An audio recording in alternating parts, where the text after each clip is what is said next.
Hello friends, welcome to my kitchen. நான் இன்னைக்கு செய்ய போகிறது சிக்கன் பிரியாணி. ஸோ அதுக்கு வந்து 500 grams சிக்கன், 500 grams வந்து நார்மல் ரைஸ், பொன்னி ரைஸ் எடுத்திருக்கேன், boiled rice. So chicken pieces வந்து பார்த்திங்கன்னா கொஞ்சம் லெக் பீஸ், கொஞ்சம் நார்மல் பீசஸ் தான் இருக்குது. இது வந்து நம்ம வந்து இப்போ சிக்கன் தாளிக்கிறதுக்காக வந்து மசாலா எல்லாம் எடுத்திருக்கேன் நான். ஆஸ் யூஷுவல் தாங்க, ஜிஞ்சர் கார்லிக்கு, அதுக்கப்புறம் வந்து பெப்பர், சோம்பு, சீரகம் எல்லாமே வந்து எடுத்திருக்கோம். ஸோ இதை வந்து போட்டு நம்ம வந்து நல்லா வந்து கிரைண்ட் பண்ணிக்கலாம்.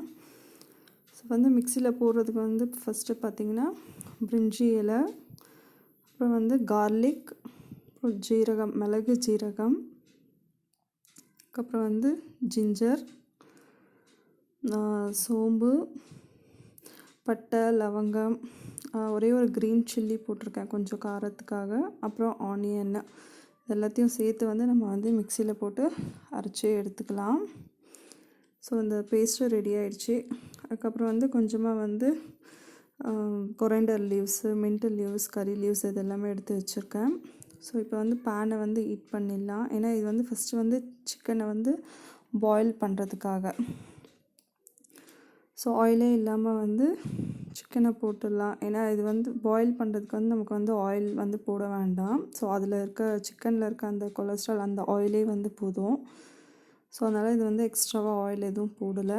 அப்புறம் கொஞ்சமாக வந்து டர்மரிக் பவுடர் போட்டுட்டு அரைச்சி வச்சுருந்த அந்த மசாலா, ஜிஞ்சர் கார்லிக் பேஸ்ட் இருக்குது பார்த்திங்களா, அதெல்லாம் வந்து அரைச்சி எடுத்து வச்சு அதை வந்து போட்டுடுறேன். போட்டுட்டு எக்ஸ்ட்ராவாக வாட்டர் எதுவுமே ஆட் பண்ணலைங்க, அப்படியே தான் ட்ரையாகவே வந்து அதை வந்து ஃப்ரை பண்ணிகிட்ருக்கோம். ஏன்னா அப்போ தான் வந்து இந்த சிக்கனில் வந்து அந்த ஃப்ளேவர் எல்லாமே வந்து ஊறி நல்லா வந்து டேஸ்ட்டு கொடுக்கும். ஸோ அதுக்கப்புறம் வந்து அந்த கொஞ்சமாக எடுத்திருந்த mint leaves, curry leaves, coriander leaves, இது 3யும் வந்து ஆட் பண்ணிவிட்டு இன்னும் கொஞ்சம் வந்து நம்ம நல்லா அதை வந்து மிக்ஸ் பண்ணிடலாம். இது வரைக்கும் வாட்டரே வந்து ஆட் பண்ணாமல் தான் வந்து ஃப்ரை பண்ணிகிட்ருக்கேன். அதுக்கப்புறம் ஒரு ஸ்பூன் வந்து சால்ட்டு, 1/2 ஸ்பூன் வந்து நம்ம கொஞ்சம் சில்லி பவுடரும் வந்து இதில் வேக வைக்கும் போதே வந்து நம்ம போட்டு அதையும் வந்து சேர்த்து நம்ம வந்து ஃப்ரை பண்ணலாம். கொஞ்சம் நல்லா மீடியம் ஃப்ளேம்லேயே வந்து வச்சு நம்ம வந்து அதை வந்து ஃப்ரை பண்ணிகிட்டே இருக்கலாம். ஏன்னா அதில் இருக்க அந்த சிக்கனில் இருக்க தண்ணியே வந்து நல்லா ஊறணும். ஸோ இப்போ ஆட் பண்ணது பார்த்திங்கனாக்கா ஒரு 1/2 glass வந்து அந்த கிரைண்ட் பண்ணோம் இல்லைங்களா மசாலா, அந்த தண்ணியை தான் வந்து ஊற்றிட்டு நல்லா சிக்கனோடு வந்து சேர்த்து விடுறேன். பாருங்கள், நல்லா வந்து அந்த தண்ணி வந்து நல்லா அப்படியே கொதித்து அந்த மசாலா எல்லாம் சேர்ந்து வந்து சிக்கனோடு வந்து நல்லா சேர்ந்துரும். அதுக்கப்புறம் வந்து இன்னும் ஒரு 1/2 glass தண்ணி ஊற்றி நம்ம வந்து சிக்கனை வந்து பாயில் பண்ணிடலாம். ஒரே ஒரு ஆல்ரெடி சிக்கன் வந்து ஆஃப் குக் ஆகிடுச்சு. ஸோ இதுக்கப்புறம் வந்து ஒரே ஒரு விசில் வச்சு நம்ம எடுத்துகிட்டா போதும். ஏன்னா பிரியாணி அப்போ வந்து நம்ம வந்து 2 விசில் வைப்போம், அப்போ வந்து பீசஸ் எல்லாம் உடஞ்சிரும். ஸோ அதனால் ஒரு விசில் வந்து வச்சுட்டு எடுத்துடணும். ஸோ இப்போ பிரியாணி ரெடி பண்ணுறதுக்கு வந்து 5 டொமேட்டோஸும் 3 ஆனியன்ஸும் எடுத்திருக்கேன். கொஞ்சம் பெரிய தக்காளியாக இருந்துச்சுன்னா 4 டொமேட்டோஸ் போதும். ஸோ அதே தாங்க, சேம் குவான்டிட்டி நம்ம ஃபஸ்ட்டு சிக்கன் தாளிக்கிறதுக்காக என்ன எடுத்தோமோ அதே சேம் மசாலா, சேம் குவான்டிட்டி தான் வந்து எடுத்திருக்கேன். இப்போது சிக்கன் பிரியாணி தாளிக்கிறதுக்கு எக்ஸ்ட்ரா வந்து 1 ஸ்பூன் வந்து கொரைண்டர் சீட்ஸும் 2 வந்து ரெட் சில்லிஸும் வந்து ஆட் பண்ணியிருக்கேன். ஸோ இதையும் வந்து நம்ம வந்து நல்லா கிரைண்ட் பண்ணி எடுத்துக்கலாம். அதுக்கப்புறம் வந்து பேனை ஹீட் பண்ணிவிட்டு ஒரு 2 ஸ்பூன்ஸ் வந்து கீ, ஃபஸ்ட்டு வந்து நெய் போட்டுடலாம்.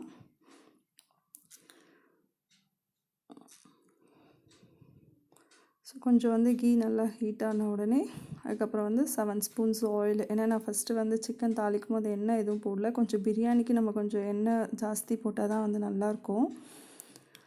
ஸோ அதுக்கு வந்து ஸ்டார் சோம்பு, நட்சத்திர சோம்பு, இது வந்து மிக்சியில் போட்டு அரைக்க முடியாது. ஸோ அதனால் இது மட்டும் போட்டுட்டு தாளிச்சிக்கலாம், நல்லா வாசனையாக இருக்கும். அதுக்கப்புறம் நம்ம சாப் பண்ணி வச்சுருந்த ஆனியன்ஸையும் வந்து ஆட் பண்ணிவிட்டு நல்லா கோல்டன் ப்ரௌன் வர வரைக்கும் வந்து நல்லா வந்து வதக்கி விட்டுருங்க. கொஞ்சமாக வந்து ஆனியன் வதங்கிறதுக்கு வந்து கொஞ்சம் வந்து மஞ்சத்தூளும் வந்து ஆட் பண்ணிக்கலாம். நல்லா கொஞ்சம் ஆஃப் ஃப்ளேம்லேயே வந்து வச்சு பண்ணுங்கள், இல்லாட்டி வந்து தீஞ்சு போயிடும் ஆனியன்னு. ஸோ இது வந்து குக்கர் பார்த்திங்கனாக்கா ஆல்ரெடி நம்ம சிக்கனை வந்து பாயில் பண்ணி எடுத்துட்டேன். அதே குக்கர் தான் வச்சுருக்கேன். இப்போ வந்து அந்த மசாலா வந்து கிரைண்ட் பண்ணி வச்சுருந்தோம் இல்லைங்களா, ஸோ அந்த மசாலாவை வந்து ஆட் பண்ணிடலாம். அதுக்கப்புறம் மின்ட்டு லீவ்ஸும் கறி லீவ்ஸும் போட்டு நல்லா வந்து வதக்கணுன்னா அந்த மசாலா எல்லாமே சேர்ந்து வந்து அந்த நல்லா வந்து ஒரு ஃப்ளேவர் கொடுக்கும். இந்த ஆனியனோடு சேர்ந்து ஜிஞ்சர் கார்லிக் பேஸ்ட்டு எல்லாமே சேர்ந்து வந்து அந்த மின்ட்டு லீவ்ஸோடு சேர்ந்து வந்து நல்லா வந்து ஒரு ஃப்ளேவர் கிடைக்கும். ஸோ அதுக்கப்புறம் தான் வந்து நம்ம தக்காளி வந்து ஆட் பண்ணணும். ஸோ அந்த கட் பண்ணி வச்சுருந்த 5 தக்காளிஸ், நான் கொஞ்சம் மீடியம் சைஸ் எடுத்ததுனால 5 தக்காளிஸ் போட்டிருக்கேன். ஆக்சுவலாக வந்து பிரியாணிக்கு வந்து கர்ட் போடுவோம். ஸோ நான் வந்து கர்ட் போடலை, அதனால் தக்காளி கொஞ்சம் எக்ஸ்ட்ராவாக எடுத்திருக்கேன். கர்ட் போட்டோன்னா நம்ம ஒரு 2 to 3 டொமேட்டோஸ் ஆட் பண்ணால் போதும். ஸோ கர்ட் போடாததுனால ஒரு 5 தக்காளிஸ் போட்டிருக்கேன். ஸோ அது நல்லா தக்காளி வதங்கினதுக்கப்புறம் 1 ஸ்பூன் சால்ட்டு போட்டுட்டு அதுக்கப்புறம் வந்து 1 ஸ்பூன் சில்லி பவுடர். தக்காளி வந்து நல்லா வதங்கணும். அதுக்கப்புறம் வந்து 1 ஸ்பூன் வந்து சிக்கன் மசாலா. இது வந்து நான் நெக்ஸ்ட்டு வீடியோவில் போடுறேன் எப்படி அரைச்சோம் அப்படின்றது. போட்டுட்டு நல்லா அந்த தக்காளி வந்து நல்லா ஸ்மாஷ் ஆகிற அளவுக்கு நல்லா வந்து வதக்கி விட்டுட்டே இருங்க. வாட்டர் எதுவும் ஆட் பண்ண வேண்டாம். நல்லா வதங்கின உடனே நல்லா குழஞ்சி வரணும். அதுக்கப்புறம் வந்து நம்ம பாயில் பண்ணி எடுத்து வச்சுருந்தோம் இல்லைங்களா சிக்கன், கரெக்டாக ஒரு விசில்லே வந்து ஆஃப் பண்ணிட்டாங்க சிக்கனு. ஸோ அப்போ தான் வந்து பீஸ் வந்து உடஞ்சி போகாது. பாருங்க, தண்ணி எதுவும் ஆட் பண்ணல. நம்ம சிக்கன் பாயில் பண்ணும்போது 1 கிளாஸ் வந்து வச்சுருந்தோம். அதே சேம் அந்த வாட்ரு தான் வந்து ஆட் பண்ணிவிட்டு இப்போ நல்லா சிக்கனோட அந்த மசாலா எல்லாம் சேர்ந்து வந்து நல்லா வந்து கொதிக்கணும். ஸோ அதுக்கப்புறம் வந்து நம்ம ரைஸ், இன்றைக்கி நான் வந்து நார்மல் சாப்பாடு ரைஸில் தான் வந்து பண்ணியிருக்கேன். ஸோ பட் ஆனால் அதுவே நல்லா வந்துருந்தது நார்மல் பொன்னி ரைஸ். ஸோ இது பாருங்கள், இந்த டம்ளரில் தான் நான் வந்து ரைஸ் எடுத்திருந்தேன். ஸோ அதனால தான் அந்த டம்ளரையும் காமிச்சேன். ஸோ ஒரு கிளாஸ் ரைஸ்க்கு வந்து 1.5 கிளாஸ் வந்து வாட்டர் வந்து ஆட் பண்ணியிருக்கேன்.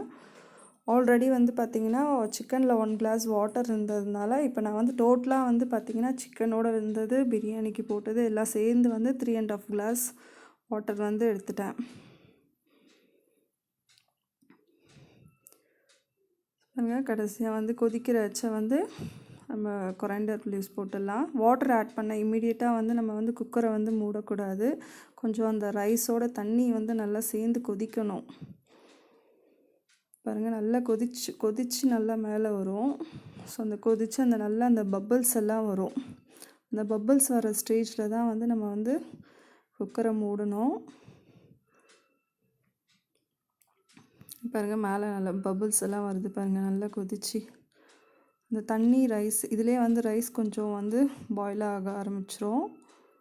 ஸோ இப்போ வந்து குக்கரை மூடிட்டு எடுத்தாச்சு. நான் கரெக்டாக 2 விசிலில் வந்து ஆஃப் பண்ணிட்டாங்க. பாருங்கள், ரைஸ் வந்து நல்லா பலப்பலன்னு வந்திருக்கு பாருங்கள். ரைஸ் வந்து அடியும் பிடிக்கல, நம்ம குழஞ்சும் போகலை. நம்ம வாட்டர் லெவலும் அதுக்கப்புறம் வந்து கரெக்டாக 2 விசிலில் வச்சு நம்ம வந்து எடுத்தாச்சு. பாருங்கள், ரைஸ் வந்து சூப்பராக இருக்குது. சாதம் நம்ம சிக்கன் பிரியாணி வந்து ரெடி ஆகிடுச்சிங்க. பீசஸும் வந்து நல்லா பாயில் ஆகிருக்கு. ஸோ இந்த வீடியோ உங்களுக்கு பிடிச்சிருந்துச்சுனாக்கா லைக் பண்ணுங்கள், சப்ஸ்கிரைப் பண்ணுங்கள்.